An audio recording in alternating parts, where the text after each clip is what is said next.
آپ کی صحت آپ کے ہاتھ.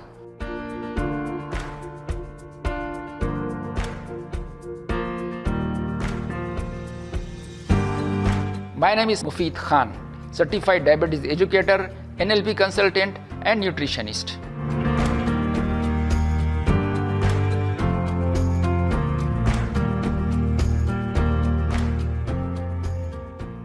السلام علیکم ناظرین. آج ہم کسی بیماری کے بارے میں گفتگو نہیں کریں گے، بلکہ آج ایک بہت ہی اہم موضوع پر گفتگو کریں گے، اور وہ موضوع ہے کہ کس طرح ہماری مائیں اور بہنیں نیچرل اور پین لیس بغیر کسی آپریشن کے ڈیلیوری کر سکتی ہیں. عموماً ہم یہ نہیں کہتے کہ ہمارے ویڈیوز کو آپ شیئر کیجئے، لیکن اس ویڈیو کے بارے میں کہوں گا کہ تمام خواتین مائیں بہنیں اس ویڈیو کو نہ صرف ضرور دیکھیں، غور سے سنیں، بلکہ اس کو زیادہ سے زیادہ شیئر کریں، اس لیے کہ ہمارے معاشرے میں اکثر ان موضوعات پر کھل کر گفتگو نہیں ہوتی، اور لا علمی کی وجہ سے یا تو ہماری مائیں بہنیں غلط ہاتھوں میں پڑ جاتی ہیں اور بعض مرتبہ غلط غذا کا استعمال کر لیتی ہیں، کسی نے کچھ کہہ دیا، کسی نے کچھ کہہ دیا، یا پھر غلط غذا کی وجہ سے اور اپنے صحت کا خیال نہیں کرنے کی وجہ سے شروع میں تو کمپلیکیشنز کا پتہ نہیں چلتا، سب کچھ نارمل لگتا ہے، لیکن جیسے جیسے آگے بڑھتے جاتے ہیں اور جب ڈیلیوری کا ٹائم آتا ہے تو اچانک سے سی سیکشن کرنا پڑتا ہے اور ان پلانڈ آپ کے 1-2 لاکھ روپئے خرچ ہو جاتے ہیں. حالانکہ آپ کو حیرت ہوگی یہ جان کر کہ اگر آپ چند چھوٹی چھوٹی باتوں پر، جس کا ذکر میں ابھی کروں گا،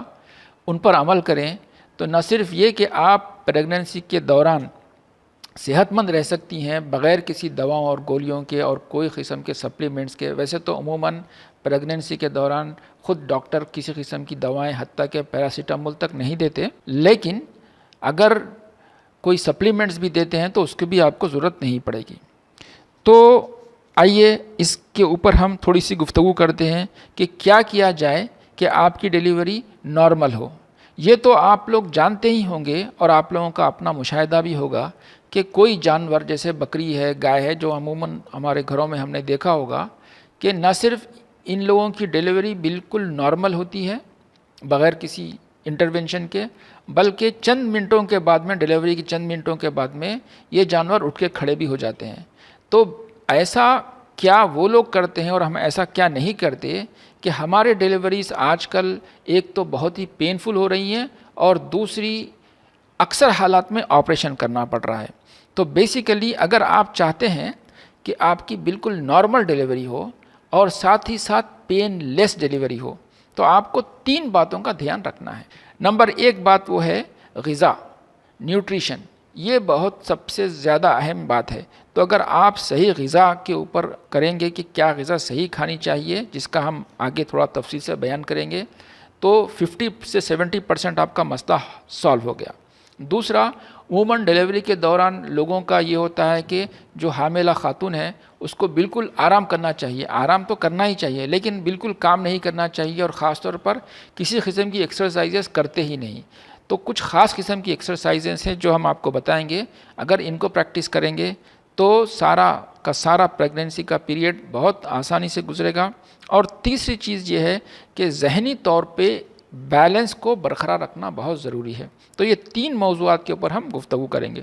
تو آئیے سب سے پہلے بات کرتے ہیں غذا کی. یہ میڈیکلی ریسرچ سے ثابت ہو چکا ہے کہ حاملہ خاتون جو پریگننٹ لیڈی ہے اس کی غذا کا اس کے بچے کی نشو و نما، ذہنی اور جسمانی نشو و نما پہ، اس کی صحت پر بہت اثر پڑتا ہے. اور بعض حالات میں یہ بھی ہوتا ہے کہ گھروں میں جیسے کہا جاتا ہے کہ چونکہ یہ حاملہ ہے تو اس کو بہت زیادہ کھانا چاہیے کیونکہ یہ 2 آدمیوں کا کھانا ہے اس کو. تو یہ بھی ایک غلط خیال ہے. کھانا بے شک کھانا چاہیے، لیکن بہت زیادہ یا 2 آدمیوں کا کھانا ایسے نہیں کھانا چاہیے. تو اگر صحیح غذا نہ ہو، اور اسٹڈیز کے ذریعے اور ریسرچ کے ذریعے یہ ثابت ہوا ہے کہ مال نیوٹریشن کی وجہ سے پری میچور ڈیلیوری ہوتی ہے، کبھی اینیمیا ہو جاتا ہے، ٹاکسیمیا ہو جاتا ہے، اور سی سیکشن وغیرہ کی ضرورت پڑتی ہے. اور یہ مال نیوٹریشن کی وجہ سے جو نیوٹرین ڈیفیشنسی ہوتی ہے اس کی وجہ سے بچے کے اوپر بھی اثر پڑتا ہے. تو وہ کیا، سب سے پہلے یہ سمجھ لیجئے کہ وہ کیا غلط غذائیں ہیں جن کو چھوڑنا ہے. کیونکہ عموماً یہ ہوتا ہے کہ ڈیلیوری کے جو شروع کے اوقات ہوتے ہیں، شروع کے 1-2 مہینے ہوتے ہیں، وہ بہت اہم مہینے ہوتے ہیں خواتین کو خاص طور پر بھوک نہیں لگتی اور ان کا دل بولتا ہے کہ کچھ کھٹی چیزیں کھائیں وغیرہ وغیرہ. تو اگر کھٹی چیزیں اور کبھی کبھی تلن وغیرہ کھانا شروع کر دیتے ہیں تو اس کی وجہ سے بہت سارے پرابلم ہوتے ہیں. تو جو غلط غذائیں ہمارے معاشرے میں عام ہیں وہ ہے بہت زیادہ جو فاسٹ فوڈ آج کل چل رہا ہے, فاسٹ فوڈ کلچر, جیسے پیزا ہے, برگرز ہیں, نام تو نہیں لینا چاہیے لیکن کوئی جیسے چکن وغیرہ ہیں, یا بہت زیادہ گوشت کا استعمال ہے, اور پھر بہت زیادہ گھی تیل چکنائی والے چیزیں ہیں, ان سے قطعی پرہیز کرنا چاہیے. اس ویڈیو کے اگلے حصے کو دیکھنے کے لیے ہمارے چینل کو سبسکرائب کریں اور بیل آئیکن کو پریس کریں تاکہ ہماری ہر ویڈیو کی نوٹیفیکیشن سب سے پہلے آپ تک پہنچے. اور اگر آپ کو یہ ویڈیو پسند آئے تو ضرور لائک کریں اور شیئر کیجیے. ہم آپ کے کمنٹس پڑھتے ہیں اور ان پر ویڈیوز بناتے رہیں گے.